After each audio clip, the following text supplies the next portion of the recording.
we're saying data-driven, so we'll await the forecast, and all that. But we have eyes and ears all around us. With the weak economic activity in the European Union,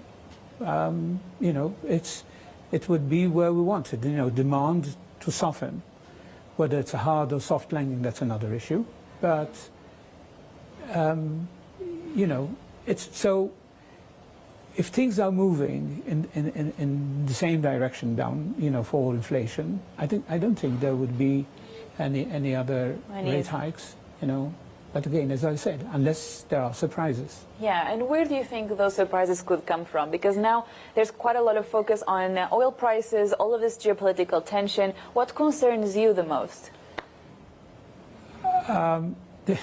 The unknown is part of the whole issue. In other words, our recent experience of the last 2 years, 3 years, has been filled with so many surprises, and the surprise is something you don't expect. Yeah.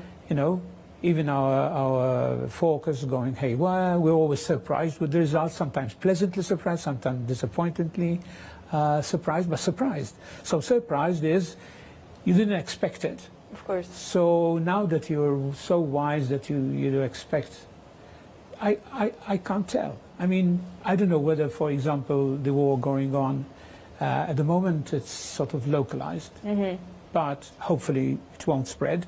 But if it does, it could definitely hit, energy, whether it's Iran or whatever. So there are many hidden surprises just waiting for circumstances to unfold, and then we'll see whether they materialize. But so far, the answer is unlikely. I want to understand where your thoughts are when it comes to what's leading to this drop in inflation, because there's a school of thought, Governor, that suggests that what we've seen so far in terms of drop in inflation is not because of the rate hikes that the ECB has announced, but more because energy prices have come down. Where do you stand on that argument? Yes, of course, energy have been the unique source or the primary source of this whole inflation. It was purely supply side. The ECB were like sitting ducks. I mean, we were like that. What do you do? I mean, if Putin does what he did, what can you do? And you can't undo it. So all our tools and instruments were for the demand side, and we had just to wait a long time for the core inflation to take up and, getting the sort of contagion. And then we acted on that core. So, and then that starts spreading, for the future, it's hard to tell. Of course. I just want to get your thoughts also on other tools, because of course the focus for the ECB at this stage is using rates. But there's also quite a lot of conversation about when the ECB might decide to cut pepper investments, whether that should happen before the end of next year. What do you think on that one? On reducing our sort of, which we flooded the market with when we needed it. No, I think we intend to, we've started it already, but we intend to have a program for that.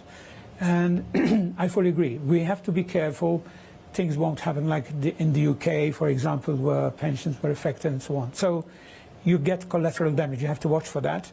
But otherwise, I think it's the time to start mopping up in a serious way without upsetting the market. Are you worried about starting that conversation now when you're seeing the yield on the Italian 10-year going up? But we have other instruments for that. For that fragmentation, even when it happens, Do you think you could be using it anytime soon? It could. I mean, the PAPs are one reason why we have held back from, addressing them. We started with the APP, but not with the PAP. For the simple, they could be used for that purpose, Right. But again, in certain circumstances, not just because there's fragmentation, but if it is unintended, so to speak.